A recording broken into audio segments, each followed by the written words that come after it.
Hello Aquarius, and welcome to your March full moon reading for 2023. We have the full moon coming in the wee hours of the morning if you are in the United States on the West Coast.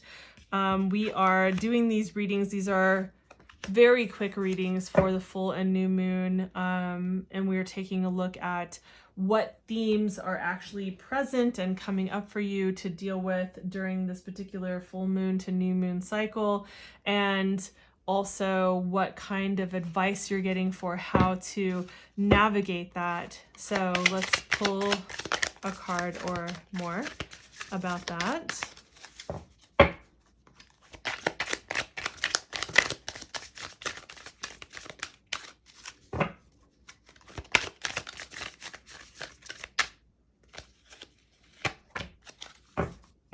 Okay. Very earthy kind of energy. And apologies for it being overexposed. I'm still dealing with the lighting and figuring out my lighting currently because of all the snow outside. It's like changing things. So what we're looking at here, Aquarius, is that you are dealing with the 10th house. The 10th house, what theme, what area of life is up for you during this full to new moon, which the new moon will be on the 21st. The hour will be dependent on where you are in this world. So I'm not recalling at this moment, like at what time the new moon is. So it could be the 22nd for you, depending on where you are in the world. So, but the 10th house has to do with your career. It's a very public house. It's a very seen house. Like you almost can't hide at the 10th house because it's at the top of the chart with the 9th house, right? Like you're seen no matter what. And the 10th house is about really developing your purpose and your career and your path, and like where you are creating a sense of mastery. And for some people out there, perhaps like maybe you don't necessarily have a particular career. Maybe you are like your career is to be a parent and to be at home and to be child rearing. I don't know. But I just want to make sure that you understand that this is career oriented and focused, but this can actually show up in different ways for different people's lifestyles. And this is a collective reading for Capricorn sun or rising sign. So obviously it's not going to apply to every single Capricorn sun or rising sign, right? But this is what's up for you, right? What's up for you is like, what are you creating in terms of your career and your purpose and your path and your life, right?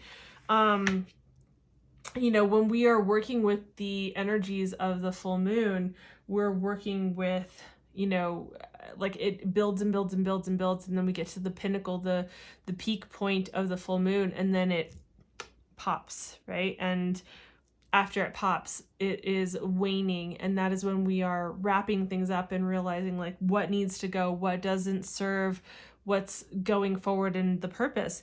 I find it really interesting because also, so the 10th house is ruled by Saturn generally.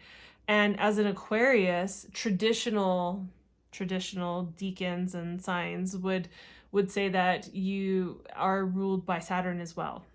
Otherwise other people would say Uranus. So I would say Uranus and Saturn. But so I find it interesting because it's like, it's also something that is akin to your energy, and the advice that you're getting is to create something that feels stable and secure and safe, right? The Queen of Pentacles is the hearth in the home.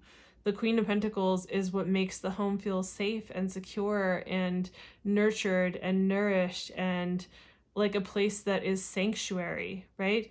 The Queen of Pentacles creates stability and our ability to be able to relax into this space because it feels so solid, because it feels so secure, because we feel so held. And it almost kind of reminds me a little bit of Taurus energy, so like this is definitely, step into this energy, step into this experience. I mean, we could say any of the earth signs, right? Like Capricorn, Taurus, Virgo, very much like this kind of energy of like grounding and stability and security. It's like the structure almost allows you to be able to relax into the space. It's like once the structure is established, you're able to relax into the space, which is not necessarily how I think all Aquarians need to be able to function. Like I think a lot of Aquarians are just like, they need things to be able to flow really freely and to not have things be so tethered. But in this particular case, I think for the sun and rising sign Aquarians that this feels resonant with, that you came across this is definitely about creating that sense of stability and safety for yourself so that you can actually move into creating what it is that you want to create for your 10th house. So I hope that that makes sense, and definitely check out your March reading, like the full reading for the month of March, to get maybe more of the full picture.